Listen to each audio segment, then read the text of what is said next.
Tell me where you from. Lands of the free, home of the gun. Is it weird doing it without the ad-libs? Like having the... Yeah, because I'm so used to having the motherfuckers better. Tell me what's normal. Broke a social contract, now they trying to enforce it. Motherfuckers better. The phrase "tell me where you're from" is such a commonly used phrase in hip-hop. I wanted to use that phrase to focus on the American people at large, which goes into the land of the free. Instead of saying home of the brave, I say home of the guns. Home of the guns. There's a lot of guns in America. Tell me what's normal. Broke a social contract, now they trying to enforce it. With that line, I call into question this idea of normalcy. I challenge heteronormativity in that line. Tell me what's normal. Like, define to me what is normal. Broke a social contract. There's, so much of human society is this social contract that is agreed upon behaviors and consequences for those behaviors, both good, bad, and neutral. In my particular case, I'm talking about queerness. This could also talk about counterculture in a more broad sense. The enforcing of a broken social contract in this case, in my specific case, would be the attempts to bring me back to normalcy between random motherfuckers on the internet to people as close as my own family. There's all sorts of resistance you meet as a queer person or as somebody who supports the change of our current systems and ways of doing things and the way that we relate to people. Even things like inclusive language, like all that shit. Eyes of the sun, blind we are one. When it's time, it'll come. There's quite a few entendres in this song. There's a triple for sure, and there's a couple different doubles. Eyes of the sun, if anybody's wondering, I was born biologically male, so I was raised as a son to my parents. So there's eyes of the sun, but also the sun, like the big ball of fire in the sky. When you stare into the sun, you are blinded. It's a metaphor of staring too closely at the sun, staring at me through your perception of me as somebody's son, or, a son of God, or however you want to, frame your transphobia, is blinding to the overwhelming fact that we are all human. When it's time, it'll come. It's a warning. I mean, this whole song is a warning of people taking back control of their own. Live from the mud, thrive in disgust, dive in the blood, motherfuckers better run. This is one of the first times as a writer that I felt like not a single fucking word was wasted, and I was very proud of it, and it's still like lyrically what I feel like one of my favorite songs that I've written. So Live from the Mud is like me performing live from a position of not having a lot of wealth. The mud. Thrive in disgust. It's a tie back to the social contract line earlier, where even amongst the social disgust that some people may have for me, I personally am thriving. We as a community are thriving even under direct attack. Even though there's a lot of shit that could be on the horizon for us, we as a community overall are thriving. And that's why things are getting so bad, because they're getting so good. That last line is a call to action. The chorus sets up the warning, and then dive in the blood is more of like a call to action. Yeah, dive in the blood. Motherfuckers better run. Run,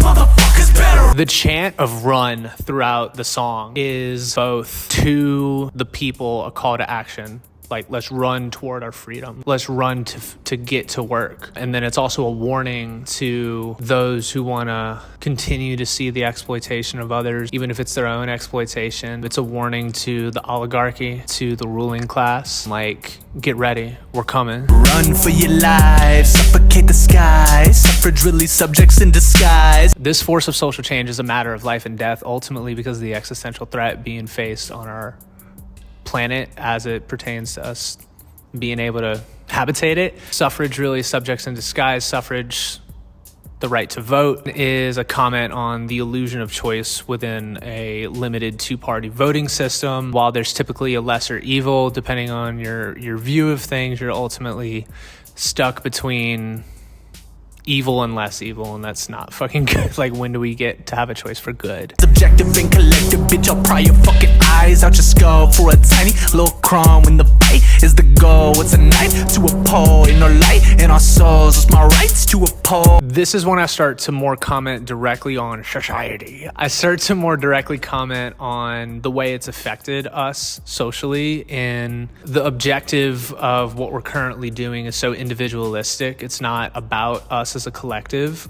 And I illustrate that with the next line: I'll pry your fucking eyes out your skull for a tiny little crumb. Super extreme thing to do for such a little payoff. It's just a crumb. Ultimately, it's a comment on desperation. When the pain that most of us feel under late stage capitalism, when we recognize that we're feeling it as the system is designed, the fight is the goal. The fight and struggle that we have among each other and between each other is the system working as intended. Like, there are supposed to be people who have fucking nothing, and there are supposed to be people who have fucking everything. And then there's a lot of people who give so much of their bodies and minds to have so little in return.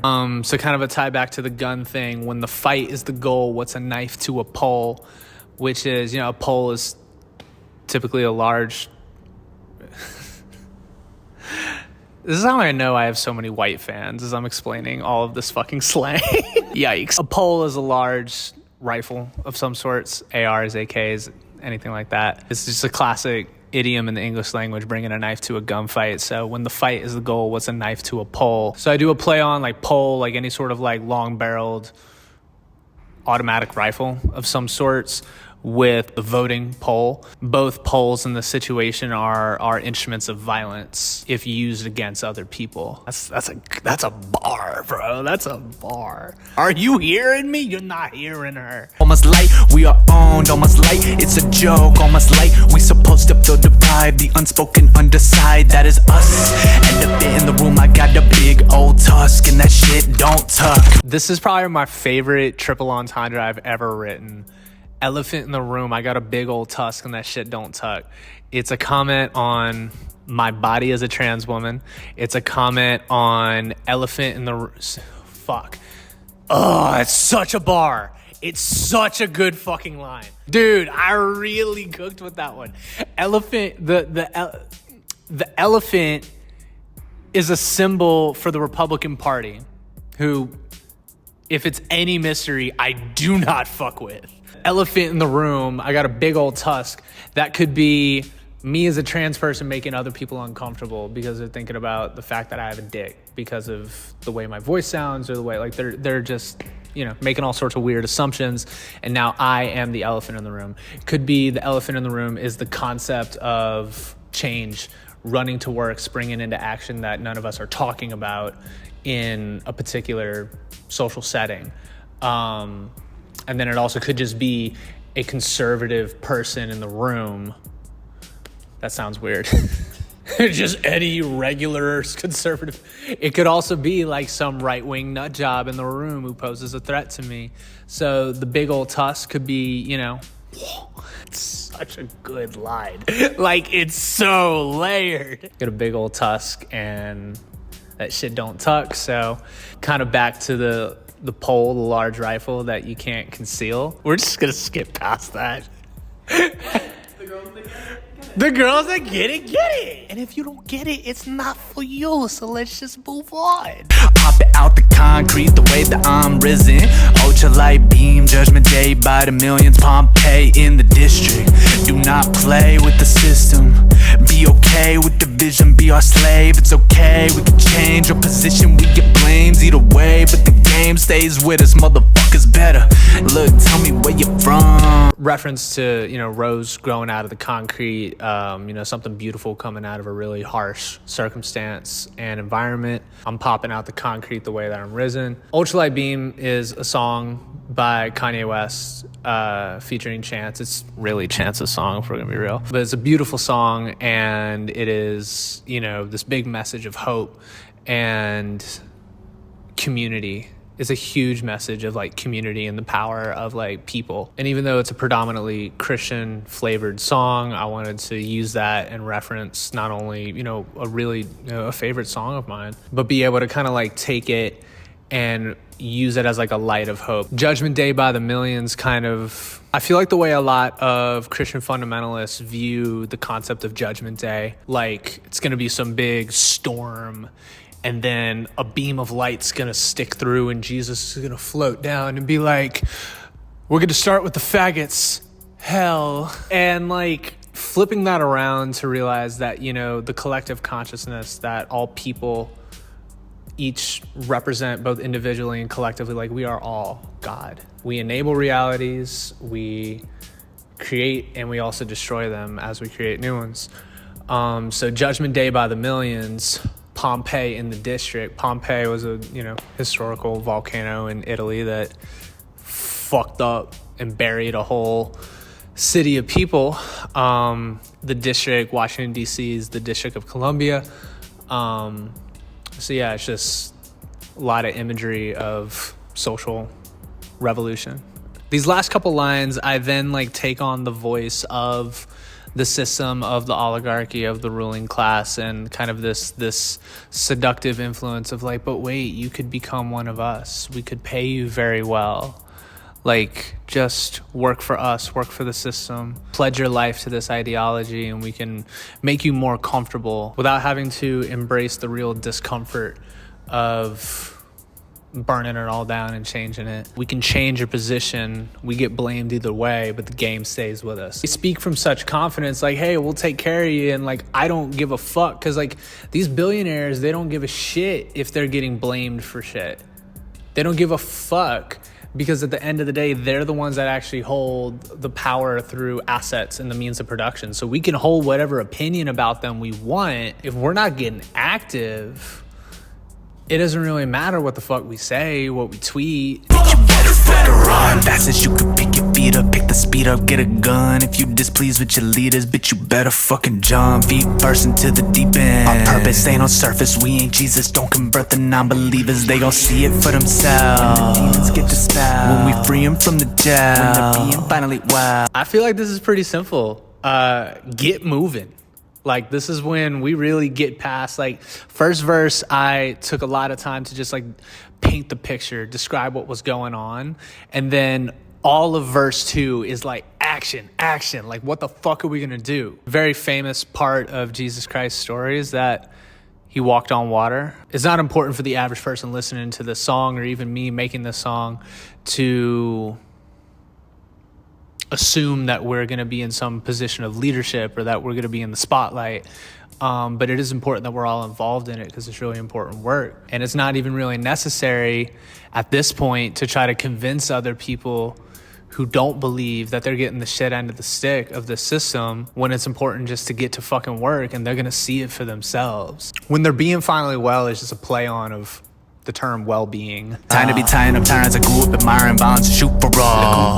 Community plot, pilot fire. I don't give a fuck as long as you. All the ways that I've seen the media, whether it be the news or Hollywood, glorify violence. You know, you even hear it in music. We're all conditioned to be desensitized to this level of violence. While most of us haven't actually seen it in real life, we've only seen it kind of curated on a screen or in music. It's kind of just, a comment on like, fuck it, like my whole life they've been telling me violence is the answer. Like that's what it's shown, is ultimately violence is the answer. When America wants something done, they use violence to make it happen. The only reason we all do a lot of what we do is under threat of violence.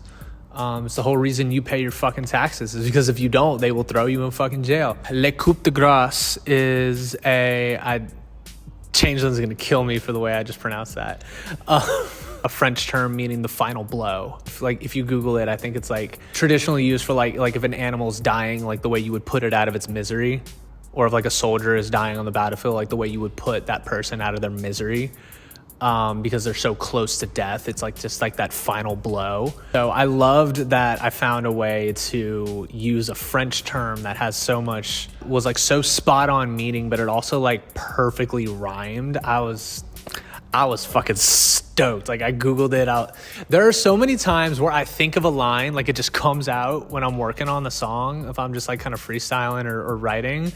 And then I'm like, hold on, let me Google this. Please tell me this is correct, because it lyrically works so perfectly. And then Google's like, that's correct. I'm like, yes! So shoot for all, le coup de grace, community plot, or pile and fire. And like, just, you know, a couple of different ways that we could violently make this shit happen. I don't give a fuck as long as you run. Better hit the dog whistle for the come. Get you an accomplice with a compass. Try to come bitch you with abundance. Finna bustin'. When a million motherfuckers bustin'. But when you stand, even Houston, even Boston, and we locked in. Bruh, nah, this is where the flow gets nasty. Like, I remember when everybody that I showed this song to before I dropped it, when this part came in, everyone was like, ooh! So in the previous lines, I list a couple different ways that we can go about this, like fucking shoot them all, put them in a mass grave, burn the bodies, I don't give a fuck. As long as you run, you better hear the dog whistle before they come get you. A dog whistle is something that sounds just kind of like an innocuous statement. It could be some sort of misrepresented statistic or whatever the fuck. But is well understood by the intended recipients who are already like hip to whatever ideology, that it communicates, you know, some particular sentiment. So you see a lot of right-wing dog whistles when it comes to racism and transphobia and homophobia, misogyny, all the isms. A lot of times, to circumnavigate mass opinion and not sound like someone's saying something incredibly racist or bigoted in general, they will use dog whistles. Like, you better recognize what's going on before they come for you. An accomplice with a compass, try to convince you of abundance. A lot of, you know, kind of internal rhyme shit that I'm doing there. Positioning like what I'm believing in, what we're fighting for is just it's an issue of just plain morality. Like, what's going on right now is just fucking wrong. It's immoral. And if you have a moral compass, I'm trying to convince you of abundance. You know, it's just gonna take the whole nation. We're all together on this. Drop stocks in, pop politicians in the pockets. Flash bang like a pop rap. There's only one way. Watch me hit the Aki with the obvious. Watch me be populist. Destiny, communist. Peace be achieved when we touring our conscious. Copy X mocking the blow. You gotta hit them where they're hurt. You gotta hit the politicians where it hurts, in their wallets. Or shoot them in the hip where their pockets may just lay on their pants. Flashbang like a paparazzi. You know, flashbang's the type of grenade. Paparazzis typically have flashes on their cameras. They typically swarm the people they're taking pictures of. So it's just more imagery of political violence. The Aki way, a really crazy way to make a chopped cheese called the Aki way. And there was like a meme of like, you gotta get it the Aki way. And so I kind of just wanted to throw in a rhyme there. This is like a silly internet meme based way of me being like, this is like the only path forward. There's only one way. Watch me hit the Aki with the obvious. Watch me be populist. Our destiny, communist. Peace be achieved when we touring our conscious. I remember we were doing a listening party for this song when it came out, and one of my fans like pointed that out. Like, is that a reference to the Turing test from the openly gay mathematician who basically invented machine learning? I'm like, right. Yup. Ex Machina is a movie involving sentient robot life. So I kind of get a little sci-fi at the end here, where it's like destiny, communist, peace be achieved when we touring our conscious. Basically, like, if we're able to transcend a lot of these like primal human instincts that drive a lot of the greed that has led us to where we are, I kind of half jokingly suggest that human peace will be achieved when we upload our consciousness to robots and we ditch the pain of the meat sack. But that's, I don't know, don't think too deep on that one. Do I have all your attention now? Can't escape us, we got you surrounded. On arrival, hit avatar state, watch the cycle expire. Reclaiming our place, ain't no fight for my title. It's rightfully ours. It's rightfully ours. Kind of like, I just wanted to do a play on of like surrounded and then dead on arrival. Military term. In the show The Avatar Last Airbender, the Avatar, whether it's Aang or Korra, depending on what show you're watching, I fuck with Korra. They'll enter the Avatar state where they channel all the past avatars and they get, you know, a bunch of superpowers. But if they get killed in the avatar state, then the cycle of reincarnation for the avatar, like, it dies with them. So it's a play on that knowledge of the show when I say hit, like, I'll hit avatar state to end this other cycle. So it's a bar, trust me. The rest is self-explanatory, motherfucker. You better run. Run, you better fucking run. Fast as you can pick your feet up, pick the speed up, get a gun if you displeased with your leader.